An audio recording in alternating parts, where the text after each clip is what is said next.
Izay ny amin'ny fa Mahatratra 5 alina ireo asa mikendry ny tontolo iainana na ny emploi vert heverina ho foronina ao anatin'ny UEV na ny Inititiave pour l'emploi izay tohanan'ny PNUD ary hiarahana miasa amin'ny Ministeran'ny Tontolo Iainana. Dia ry hoarantsika atao anatin'ity sary manaraka ity ny makasika izay.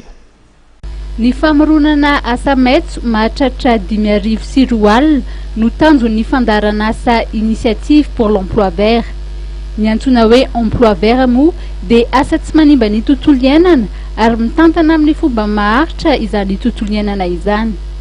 Ny fito amin'ny malagasy 10 ihany raha ny fanamariana izay noety nisy olo tena maharitra ny PNUD eto Madagasikara no manana asa mendrika na emploi décent. Nisy ny atrikasa fanamariana ny fanombohana ny Inititive pour l'emploi vert no tanterana teny amin'ny trano fandraisam-bahiny ibis androany, niarahana tamin'ny PNUD, ny Ministeran'ny Tontolo Iainana sy ireo mpiantsehatra samihafa.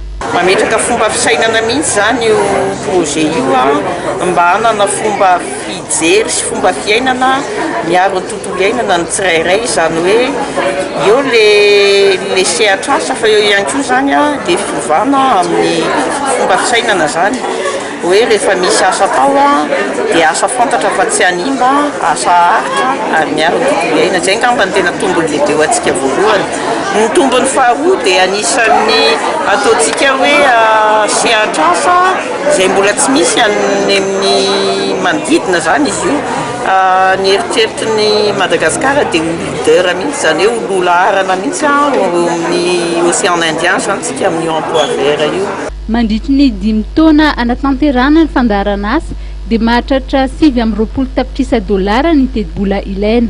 2,5 millions zany $2 namen'ny PNUD atsika gasy koa zany misy participation atsika malagasy any à travers ny programme d'investissement public. Ohatrany ataontsika hoe izay voly izay zany ohatrany karazana hoe ametrahana ny fototra 2015-2016 fa anjaran'ny PNUD, anjaran'ny secteur privé, anjaran'ny ministère mitady mifamelona satria raha le vinavinan'ny teti-bola hoentina miasa zany mandritra ny 5 taona dia eo $29 millions ny ilaina. Mpiantsehatra samihafa, orinasa lehibe, fikambanana, fiarahamonim-pirenena ary ihany koa mpanakanto no nanamarika ny fandraisan'izy ireo andraikitra amin'izany emploi vert izany izay nomariana tamin'ny fanaovan-tsony. Omaintso ny tontolonao, omaintso rehetra ataonao, loko maintsomaintso ny asanao.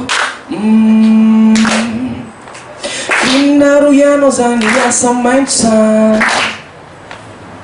dia asa miarina mamerina ny hatsarany tany.